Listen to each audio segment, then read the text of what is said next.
What's good, y'all? Been a minute, right? Yeah, but I gotta share this dream realm with y'all I had last night. In this dream realm, and a lot of y'all know what I mean by the dream realm, these places you go that actually exist when you're not tapped in. So tapped in, so you go in there and you what they call go to sleep.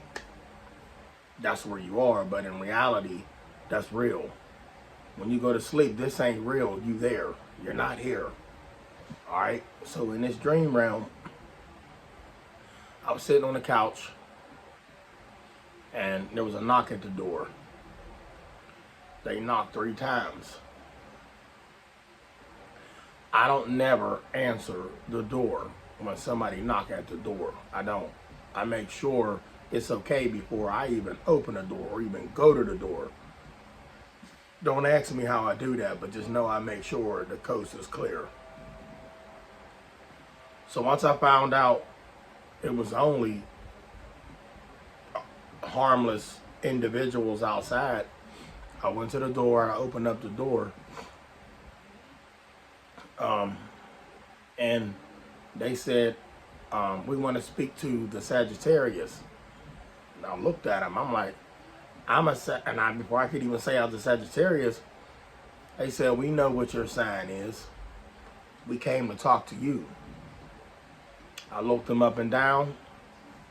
Already seen him before I opened up the door, but I looked him up and down with the door open now. And he looked at me. There was 2 guys. And the guy on the left said to me, I came to prepare you for what is to come. The other guy said, we already know you're prepared. I'm like, we already know you're prepared. You speak about it. You talk about it. We know you walk that walk, but you're still not prepared.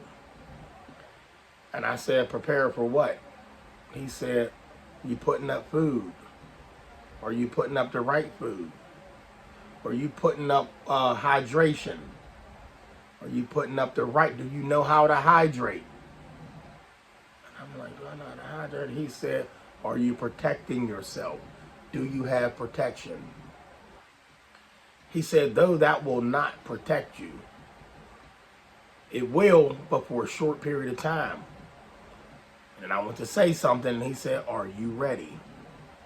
And he said, once again, I cut me off again. He said, are you prepared? He said, no, you're not. You're not prepared for what is to come. You're ready. It's a difference. And I said, okay.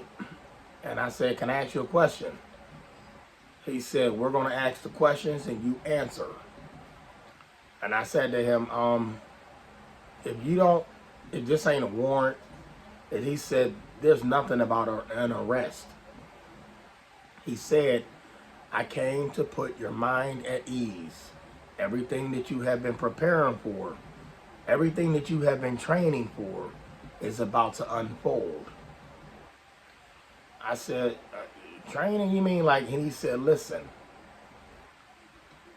what is about to happen is going to come like a thief in the night. And in this dream realm, y'all, I'm thinking in the Bible now. Because it say the creator is going to come like a thief in the night. We won't, look as you may, you won't see it coming. And I'm looking at him and he was like, we can read your mind. We know what you're thinking. We know your next move. And if I was you, I wouldn't do that. And I was going to close the door on him, you know. But when he said I wouldn't do that, I was thinking that he was thinking, because he said he could read my mind, that I was going to pull out a weapon and try to hurt him. He said, we're only here to deliver this message. You did not need us to deliver this message. You were already ready. He said, there is an event that is going to come, and it's going to be total blackness. And I said, I got chills. And I said, total blackness? What do you mean? Like, what is it? Power going to go out? And he said, once again, the event that's going to take place, there is going to be total blackness. He said, now, when the troops come, When the troops come, you can react or you can let them pass. And I said, so basically you saying somebody going, he said door to door. When the troops come, you can intervene or you can let them pass. He said you are going to hear neighbors screaming. You are going to hear people screaming. There are going to be people out there that's screaming for help. You can intervene or you can let them pass. He said, but mark my words, if you intervene, it doesn't make it better for you. And I was going to tell him, hey, look, he said, we know how you are. You're going to intervene. He said, all I can say is this. And he went like this. But when he did this, the second one, he showed the pyramid. And he looked through it. And he said, when you intervene, just know that's when we step in. He said, you can't walk away from people getting hurt. You can't walk away from an argument. You can't walk away when you see somebody getting mistreated physically. He said, but he said, all things must come to pass. And once again, I'm like, man, he talking about the Bible? And he look, this man pulled out this silver block about that big. And then it was a block. It looked like a 2x4 cut in half. And, well, not a 2x4, but it was like this. All right. Nice block of square cheese or something, but it was silver. And when he pulled it out, I'm looking, and I backed up. Then after that, it started to look like a book. As I'm staring at him and looking at that, wondering what he's doing, I saw this movie. This is weird. Y'all saw this movie with, I think it was Clint Eastwood, where somebody correct me in here. I'm talking about this movie real quick. I saw it with my grandmother. One of the Western dudes carved out a book, one of the Bibles, and they stuck a revolver inside of there. So when you put the Bible on a dresser and somebody break in his Western house in the saloon or whatever, all he did was he messing with some prostitute or something. He just lift the Bible up and then pull a gun out of there. And nobody knew he had a gun sleeping by his bedside, carved inside of a Bible. So I thought it was a book of some kind. And when he opened it up, he didn't open it up like you would open up a book. He just put his hand on it, and he turned it this way, and then he moved his hands out, and then just a big bright light lit up. And then I'm trying to see what was there, but then he showed me something. Well, they showed me something. Y'all, listen to me. When this thing, these people, whoever they were, when he went like this and opened up his hands, as he opened it up, it's almost like his hands was magnets. He was pulling his book apart. And this real bright light just starts shining. Kind of like let me show you.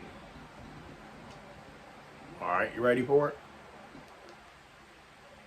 Kind of like that. Look just like that. All right.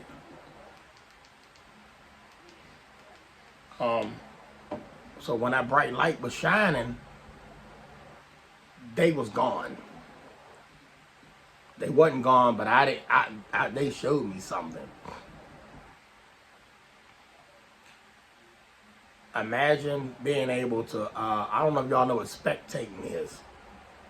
Spectating, and you could actually see what's going on. And you moving around. So basically you inside somebody's body while they walking around doing all kind of crazy stuff, but you able to see. But I was able to feel. Y'all, what he showed me was people. Look, it was like, wow, what a way to go. Look, right here. Hold on. This is how fast they was coming. You see that? Every time I looked, I'm looking, I had no choice but to look. Every blink was a different video, a different picture. Only reason why I'm telling y'all this was terrifying is because, once again, I don't like to see nobody suffering. There was people getting beat up in the streets. There was people taking advantage of women. There was people breaking into homes because they needed food, they needed Band-Aids, they needed things to survive, to stock up. They needed things that people were stocking up and they weren't. So it was like they didn't believe it. So when it all hits the fan, they gonna them go getters. They gonna go get it anyway. This is why people be saying when it's time to stock up, we telling y'all to stock up. When that day come, y'all better have it. If not, you gonna be one of them savages running around trying to go into somebody's house and taking what they got. And only thing you gonna get is your life lost. Even though it might exit because of what's bound to happen anyway, but it'll be sooner. So I'm seeing all these images, and there was people on the street just laying there, skin melted off of them, and I'm looking at cars melted, trees incinerated, houses gone, look like popsicle sticks. I'm talking about leveled. And as it keep flashing, and then he gave me this, it seemed like a lifetime of images of destruction from bombs, nuclear bombs. I know they told y'all nuclear can just wipe out the planet. Y'all, they've been dropping nukes for years. So they're not planet killers. They just destroy whole cities, incinerate people. Well, y'all, there was buildings charred, burned, cars melted down, and you could tell it was a car. And from what I seen, there was people, you ever see them, what you call them things, them wishing wells. People was winding the well thing down, and there was people screaming like ain't no water, and some guy jumped in. My vision went back. I couldn't see no more of that. You only knew what I was thinking after the fact, like after I came out of this realm, like right now. But during, I had no time to react. I was always thrown into something else. But it let me remember what the first one was like, and that other one, and that other one. So it was like there was no escaping the torture they were showing me, the nightmares they were showing me, but it was also telling me to stay ready. Once again, I didn't get, in these clips, it was soldiers, y'all. It wasn't our soldiers. These were some other evil people. No hesitation. Just straight violence. I don't want to say it for YouTube, but it was straight violence. It was crazy. The last one I remember was me standing by a river, and I'm looking around and I'm spectating. Keep in mind, I'm still spectating. 3 times I thought I was drowning. I remember my head going down, boom, snatched me up, and I'm like, head went down, snatched me up. 3rd time, head went down in the water, held me there for a second, long enough for me to open up my eyes. Then when I opened up my eyes, I saw a fish, and it looked like that fish that I caught when I was in that canoe that day. Then he snatched me up, and when he snatched me up, I woke up. I woke up here. I'm getting goosebumps. So then I'm asking myself, did I just get baptized? That's the only thing I could think of. Like right now I'm still stuck with, was I baptized? Or was somebody picking me up because a bomb hit and I was laying in the water but 3 times? Or was they picking me up to see if I was dead 3 times and I was playing dead so they could walk away and then I could stay ready? I just thought I'd share that with y'all. So with that being said, this dream told me to stay ready. And when I say stay ready, I mean prepare. Put your food up, put your water up, have your medical bag ready, have your bag ready to leave if something happens. And I don't mean leave your fortress. I mean get in a safe area, stay away from danger, because something is going to happen. I'm not sure what it is, when it's going to be, but it's going to catch everybody off guard. And you won't be able to pass no messages along. You're just gonna be, you're gonna have to hold it down. There won't be no more people telling each other on the internet, yo, I think y'all know. I ain't never had no dream realm like that. But I just thought I'd share that with y'all. I kind of stopped sharing my dreams with y'all because honestly, I didn't think y'all cared to hear them, but I just thought I'd share that with y'all. It's almost like I was told to tell y'all that. Do me a favor. Y'all ain't got to go too crazy with it. Stock up. Even if you can only save a can of Planter peanuts, salted peanuts, and 1 water bottle a week, if that's all you could put up, then peanuts is non-perishable. If that's all you can, put it up. Put it up. Because when that day comes, you're going to want to eat something and you're going to be thirsty. You're going to want to drink something. And obviously, it's going to be some stuff that's contaminated from whatever. So, this is not fear porn. This is just me saying there's nothing wrong with telling somebody to stay ready. You feel me? Ain't no prepper greater than the next. We all trying to survive. And I don't want to hear nobody in the comments talking about they can't survive with peanuts and water. Man, let me tell you something. The city I come from, the things I seen coming up, you'd be surprised what somebody could survive off of and the environment they could survive in, even in the coldest, harshest weather, and waiting on spring and summer so they could just bust out and be cool when they ride the winter out.